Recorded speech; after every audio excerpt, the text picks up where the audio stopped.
What's going on, guys? This is Ethan Weiss back for another episode of 4 Hours to Lincoln. And today is a weird day to have this because, like I said before, I want to do this weekly. However, when in-laws are coming over for the weekend, that means I got house projects. And with house projects, I don't really have time to do this. So, without further ado, I'm going to talk about the soccer game against South Dakota State today, and then they'll play OU on Friday. So Sunday, I will talk about that on a shorter episode. So with that being said, let's begin the show.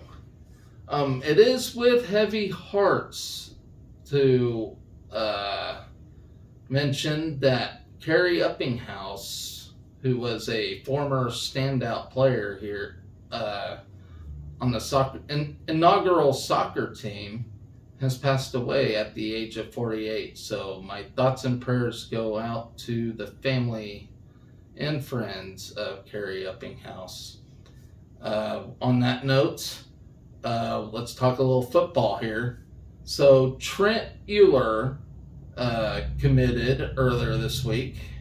I can't remember what day exactly, but he is a legacy recruit. He's coming here to play fullback for us, which is really exciting. His dad is Trent Euler, who I don't remember that name at all. And to be honest, I'm quite sad that I don't. But he did play I-back for us. I want to guess in the 80s or 90s, somewhere around there. Might even been later, but for some reason the name don't stand out to me, which really sucks. But that being said, Trent Euler's had 3 uncles play here as well, and they were all walk-ons. So that's pretty cool. Another legacy on the team. Of course, the team is still continuing fall practice. So I won't really get into like practices and stuff. I feel like guys like Corn Crazed or Corn Nation, Adam Carricker, they cover football a hell of a lot better than I do, to be honest. But I'll review the games and stuff. But as far as practices and stuff goes, I'm not behind the scenes. I'm not there. I don't know what goes on. And I only have so much time to even see what the coaches are saying. But if anything stands out to me, I'll let you know. But one thing did stand out to me during the week, and that is Maverick Noonan is now out for the year due to a knee injury. So one of the first big blows to Matt Rule's program. He's set to be a really good linebacker. We haven't seen him in action yet, but he's supposed to be really good. So that's a pretty fatal blow to the linebacker position. So I'm not so sure who's even starting this year. But so we got Jamari Butler, Chief Borders, who's supposed to be really good, Kane Williams, Luke Reimer. Of course, he's the starter. But as far as playing side by side with him, I would think Nick Heinrich, maybe. He's going to get a spot, but you know, seeing Noonan out, that's going to be a blow. Not a major blow, I wouldn't think. I mean, we still have plenty of depth in that linebacker position. I mean, we got, what is it? Like 15 guys or something like that. So, I mean, that spot's pretty filled. I mean, we at least got depth on that position. But nonetheless, Maverick Noonan is out with the knee injury, and it totally sucks. On a more lighthearted note, Jeff Sims is named to the Davey O'Brien watch list, so that's cool. That's somebody up. There's actually another player up for like on a award watch list. I can't remember his name, but maybe sometime I'll look that up and mention him. But so that's two guys for an award watch list. And let me know in the comments if you know who it is. That'd be cool. And then we have our first 4 single-digit numbers announced this week. So Matt Rule, and you guys might know this, but to refresh your mind, Matt Rule actually started a new tradition, kind of like our black shirt tradition for defensive players. Matt Rule has started a new tradition where so I'll just quote him here. He said, "I got really tired of having a guy in my program who had spent 3 years at like number 47, was getting ready to play and wanted to wear number 1 or number 3, and he'd earned it, and we would give it to a recruit," says Matt Rule. So what we decided was that 1 through 9, or now 0 through 9, would go to the 9 or now 10 toughest guys on the team. So that's a new tradition he started, which is really cool.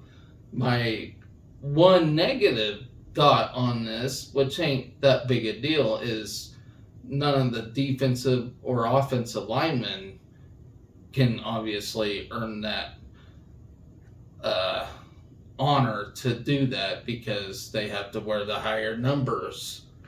But it's still a cool tradition nonetheless. And yeah, I'm looking forward to seeing like who's all wearing 0 through 10 this year.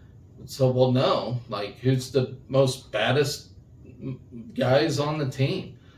So the first 4 have actually been named in this tradition, and I mean there's going to be more to come, but they announced the first 4, that being Billy Kemp, who is a wide receiver, Isaac Gifford, our safety, Luke Reimer, who I think obviously earned that. I think he's the toughest guy on the team, period. That's just me. And then you got Jeff Sims. So that's your 10 guy, or your first 4 for that 0 through 10. I don't know if we're doing 0 through 10 or 1 through 9. I imagine the 0 through 10, so that would make 11 guys. I don't know. Let me know in the comments. So that being said, we're done with football talk for today. Now we're going to talk a little about men and women basketball. So both men and women traveled this week, and the women went to Greece and the men went to Spain. So the women played 3 games in Greece. They won all 3 games, so congratulations to them. And one of the games was pretty dominant. I can't remember the score, but it was like out of this world. Let me look it up.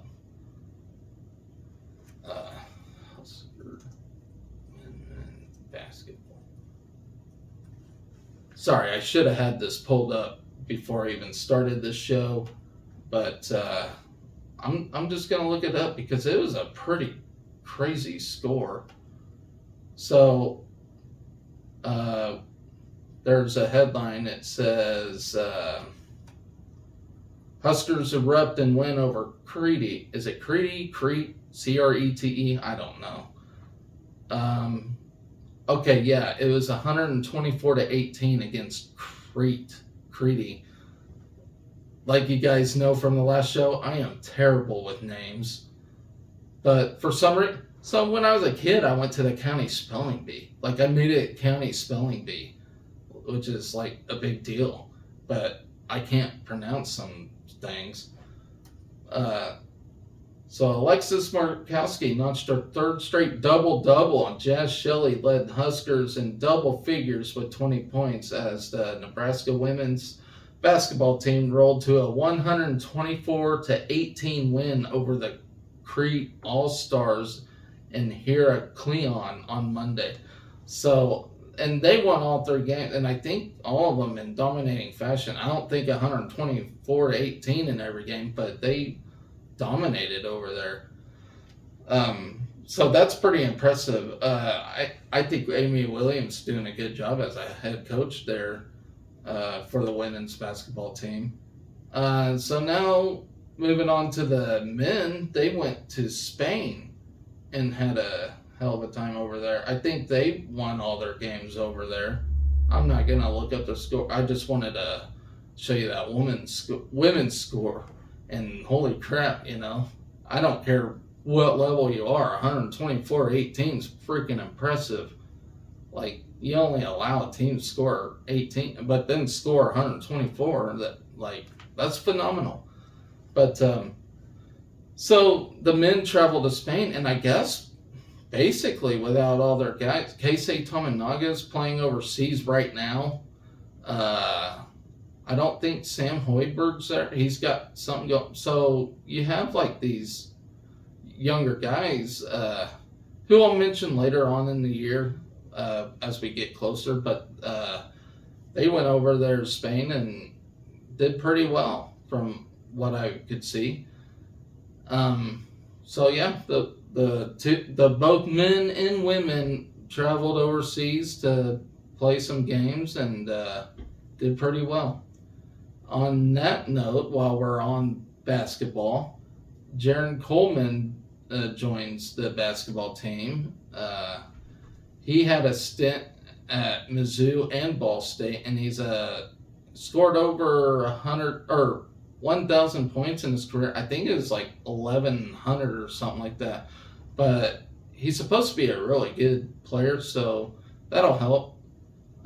It really helps having a top-notch freaking basketball, a high scorer, So if we can have him, Keisei Tominaga, Sam Hoiberg, it's going to be a dangerous team. Watch out, guys. I'm telling you, this team's going to be freaking awesome this year, and I can't wait for it. So, with that being said, now we're moving on to the subject of this year's Hall of Fame class. So we got a pretty cool Hall of Fame class this year for the Husker athletics. That includes, and I can't believe he's not even in this already, but Tommy Frazier has been named in this year's Hall of Fame class. Of course, we all know who Tommy Frazier is. You think Nebraska football, you think Tommy Frazier. I mean, this guy has got snubbed from the Heisman race back in 95. Like, I cannot believe he did not win that thing. I really can't. So then you got Lori Endicott. She was back in the day, just another badass volleyball player we have here. But she played in like the 80s, and she was really good.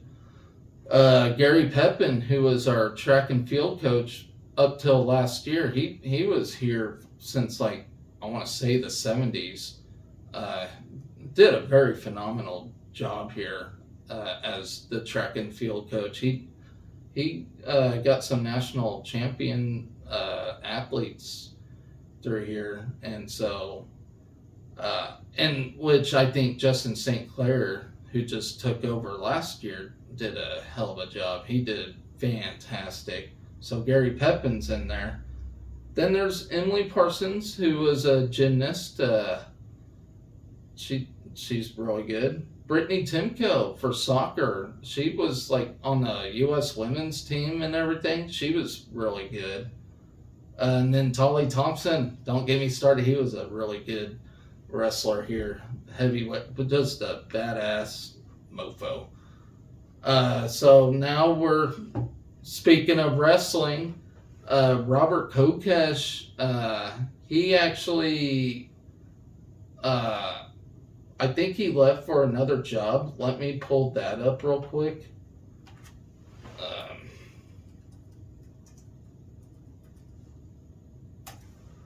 So Robert Kokesh, he wrestled here in like 2014, 2015, somewhere around there. But I forgot what he really accomplished here. I mean, he did a fine job while he was here. Let me read off all his attributes. So he was a 3-time NCAA All-American. I knew that. 4-time NCAA Championships qualifier. 2-time Big Ten champion. He's in the 100 win club. Second most wins in school history. I did not know that. But he does have second most wins here with 144. Most outstanding wrestler and Nebraska's most outstanding wrestler 2012 to 2013. Then from 2013-2014, he won the Nebraska Granite Award and WCA All Academic, blah, blah, blah. So all the academic stuff. But he was actually an assistant coach here, and he stepped down. Took another job somewhere, and let's see where he went real quick. He left the program for Family Farm.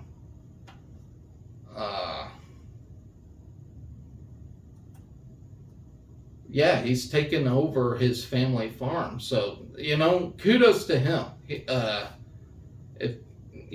that's what he desires to do, then awesome. I'm all for it. So I really hope he has the best farm in the nation, So that is what he's doing. And he did have a statement here that I'll read to you. I have truly been blessed to be both an athlete and coach at the University of Nebraska. I have really enjoyed my time working with the administration, staff, and athletes. Our family is excited for the next chapter in our lives as we move back to the family farm. As always, there is no place like Nebraska, and go Big Red. So that's his statement, and you know what? Awesome. I'm very for it. No ill will here. If he wants to run a family farm, then may it be the best damn farm you'd ever see, So, on that note, so when I saw the news he left, I was thinking, well, we still got a lot of guys that could be potential suitors to take his place, and it took no time at all, I think, and it was announced today that James Green took over the duties of assistant coach for a wrestling team. And if you guys don't know who James Green is, he actually I know he wrestled in the NCAA finals a few times. He lost those matches, but he did earn some national prominence. He wrestled for the U.S. men's team, and I can't remember all his accolades by heart, so I'm going to pull them up real quick. So, not the NASA James Green. I don't know who that is. So I'm just going to read it off to you. This is on, the source I'm using here is SB Nation. It says, my computer sucks sometimes. It says, Husker legend James Green returning to Lincoln as assistant coach. So I'm just going to read this off. This is SB Nation, by the way. Let's see. He has a statement. The attitude, work ethic, and commitment to excellence that James competed with both as a Husker and a 6-time USA Wrestling World Team member gives our student athletes a prime example of someone to imitate. And that comes from Coach Manning via Twitter, or what is now known as X. And what do you guys think about that? Going from Twitter to X. I actually don't use Twitter. I probably should since I'm doing a show, but not right. I mean, I do have a Twitter account. It's just not, I don't get on it if at all, like once in a blue moon. But let's see what this says. We're going to miss Robert. He's got the opportunity to take over his mom and dad's farm. Okay, so that's talking about Robert Kokesh. Manning said he's been great and really grown into a great coach. He just feels it's the right thing for him to do and his family, which I agree. Adding Green to the staff was not only a no-brainer, but the timing of everything worked out perfectly with Green, already set to be back in Lincoln as an athlete after he's done in his current role as USA Wrestling's National Freestyle Developmental Coach. I'm excited to just be around it and see what that's like, Green said, of being a college coach. I'm just excited to have the opportunity to share my knowledge of the sport and help develop these young men on and off the mat. As a Husker, Green was Nebraska's second four-time All-American with his 129-22 career record for the Huskers. Green placed seventh at NCAAs twice and third twice. He also won a Big Ten championship in 2014. So he didn't wrestle in the finals in the NCAA. So let me circle back on that. I did know he won a Big Ten title. I just can't remember how many. But the one in 2014. He was at Nebraska for 10 years as an athlete and as an RTC guy, Manning said. He knows our program and the principles of our program, the culture. He's going to be a valuable piece. When you're alumni at a place, it means more, and he's going to give a lot to our student athletes, which I highly agree. I always say Nebraska's a fishbowl environment. It's in a good way, it's a community, and that's what I love about it. People want to come back. People want to contribute here because they love it so much. And, as a fan, it's just awesome to see these guys that been here before and they come back and whatnot. Now I'm just hoping for Jordan Burroughs to come back from New Jersey. Get out of New Jersey. Come back home to Lincoln. That'd be awesome. So on that note, we are now going to talk about the exhibition game against South Dakota State, the Jackrabbits. So, this was game one of the whole entire athletic season. And it couldn't be more exciting. I was so stoked, and it was just for an exhibition game. So Matt Rule sent his team to the game, which is really awesome. That he did. Matt Rule's been to a lot of sporting events since he's been here. He really gets involved, which I think is really cool for a coach. I don't remember much coaches doing that, but he has a sense of community, and he to drag his team along with him. I think that's really cool to see. So this game, I was watching it, and man, South Dakota State, they were giving us the shits for the whole time. And I'm just thinking, man, we look terrible. But, they scored against us in the first half, and I was just thinking, well, shit, we got a mountain climb, because they were playing that game of keep away from us for quite some time. And then, I'll get more into that here in a minute. But to start the game, immediately we won the, is it the kickoff when, I don't know. I'm just going to say we won the kickoff, immediately. And I was just like, yeah, here we go. We're starting, And then for some reason, we just struggled to keep control of the ball. And we had some spurts where it's like, oh, yeah, here we go. Now we're going to score. Now we're going to, and then just wasn't happening, I mean, we looked decent. We weren't looking like ourselves from last year. And then I pulled up South Dakota State's record from last year. They were 13-1 and with 5 losses or 5 ties. And so that's actually not a bad record. They were just it looked like they were just a hair off from going to the NCAAs last year. So they're a pretty solid team, and they have some returners. So I think they're going to do a pretty good job there in the Summit League. They lost to Omaha last year in the semifinals of the Summit League, but so when we were at the time I was thinking this was a put-ass team. I was thinking this team probably has a losing record. But no, they're actually really good. So now I understand the bits of struggles we had, which ain't bad, and it is the first home game as well, and probably had the jitters and whatnot, and that happens, it happens in sports, and we're going to see it in football this year. We're going to see jitters all year, just it being a new team and all, new coach and whatnot. But so anyway, we did struggle to keep control of the ball for a while.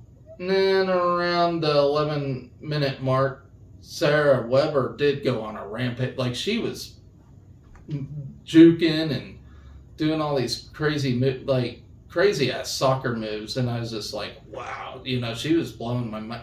I'll say it, guys, Sarah Weber is gonna be phenomenal this year, and just you wait, she's gonna earn some national shit this year. I really do. She is really, really fun to watch, and when she gets on a tirade, like, watch out, she will. You just don't know what she's gonna do. I mean, she's got a great supporting cast, but my gosh, she just around that 11-minute mark, somewhere around there. If you guys can go back and watch it, you'll know what I'm talking about. She was just, like, it showed who Sarah Weber is, and I think she's gonna do that like all year. I really do. But we did. If there's one thing to take away, we did have a lot of self-inflicted penalties, like just some silly little slide tackle. Now, the refs did let us play this game. Like, I've seen some rough shit in this game. Like, these girls were getting at it. And, I mean, like, shoulder jabs, like, all sorts of stuff. Like, it looked rough. It looked rougher than a football game at times. Like, these girls were... But we did have a lot of self-inflicted penalties or whatever that I think need cleaned up. Because not a lot were called on South Dakota State, but that looks like something we'll need to mop up. And I don't think it'll take much. John Walker's been in this game for 30 years, so he'll know what to do. He'll know. And then around I can't remember if it was the first or second half, but Sammy Houck did have like her one big goal save, which was really like, things were flooded in the box there, and like somehow she saw the ball and like, God, she was like a wide receiver out there. She looked phenomenal. And of course, late in the second half, Sarah Weber scored a goal around the 16-minute mark, 16-minute left mark. She scored a goal, and that was pretty awesome. And then about 5 minutes later, I didn't see how it happened, but it said we scored our own goal. Now, in soccer, I don't know what own goal means, because of course it'd be your own goal, right? Like I don't know. But, so I don't know who scored that goal. Like, did the other player kick it and it went in that goal? I don't know. I don't know what happened there. But regardless, it was the game-winning goal, and we won it. So, congratulations. We are 1-0 for the season. So, 1-0, undefeated in August. On that note, I would like to say we won the game due to having more gas in the tank than South Dakota State. These ladies did seem like they could run for days. And which it's soccer. These people do run for days. That's like 99% of what they do is run. But yeah, and we did what we did all last year. We finished strong. Even the games we lost, I feel like we finished stronger than the other team. Uh, but I will say, give these girls some bananas, make them hydrate more. We had like 2 or 3 girls go down due to cramping, and so I think hydration. I'm one to talk, but hydration's key. Give them anything, bananas, water, something. They need to hydrate. Of course, coach knows that. He knows better than I do. So on that note, we led shots 8-3 in the first half, and shots on goal in the first half, 3-2. Nebraska surged in the second half and netted the equalizer in the 73rd minute, as I said. Okay, so I guess this is how the own goal happened. When freshman Kama Carpenter dribbled downfield and passed it down the pitch to junior Sarah Weber, who put the ball... Oh, that's when Sarah Weber scored. Okay, so we outshot South Dakota State by a margin of 13-6, which including a 5-3 advantage in shots on goal. And so, of course, on Friday we take on OU for an exhibition game, and we played OU last year in a regular season game, I do believe, and I think we won that. We either won or tied, but regardless, that was an amazing performance last year against them. Beat a rival is always a good thing, and I would not think otherwise on Friday if we go out and beat OU. So, on that note, I will read off some individual statistics for that game. So, Sammy Hauk, our goalkeeper, she played 72 minutes. Cece Villa, who is her backup, she actually seen 18 minutes of action. Didn't really have to save nothing at that point. Then Nicola Hauk, who's Sammy Hauk's sister, she took one shot. She played 69 minutes. Lagayat, who's a redshirt freshman, she played for 43 minutes. She got a shot in. Reese Borer, who's another freshman, she played for 40 minutes. Audra Clark, who's a senior, who I mentioned on the first episode, she actually got 5 minutes of time in, so that's pretty cool. Good to get those seniors in that normally don't play. Marissa Papula, she only played 37 minutes. I mean, she saw some great action out there. Her name got called a little bit during the game. Lauren Ingram, who is a sophomore this year, who I think's, like I said, she's going to do nothing but get better. She got a shot in. She played 90 minutes, a full game. Jordan Zaid played for 83 minutes. Haley Peterson, she played for 71 minutes, got a shot in herself. Abby Schwartz got a shot in. She played for 76 minutes. And she actually had one shot on goal as well. Florence Belzile got one shot in. She played for 59 minutes. Sadie Waite played for 73 minutes. And let's see, Emma Prasovsky got 3 shots, played for 43 minutes, so she had a good game. Ella Rudney got 1 shot in. She played for 34 minutes. Abby Vasek, who's a redshirt freshman, seen her first time minutes playing as a Husker for 5 minutes. Kama Carpenter, she got an assist in there.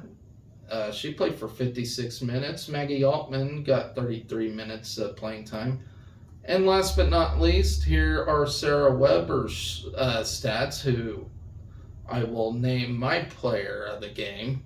She got 3 shots on goal, 1 goal, 3 FO. I don't know what that means in soccer terms, so I apologize for that. I'll try to figure out what that is, but 3 FO, and she played 85 minutes, so she didn't quite play a full game, which she was one of the players that was cramping because she's running all over the damn place. So can't blame coach for pulling her for this final minute. I would have too. You got to keep your star player healthy, you know. So those are your that is your players that got some playing time.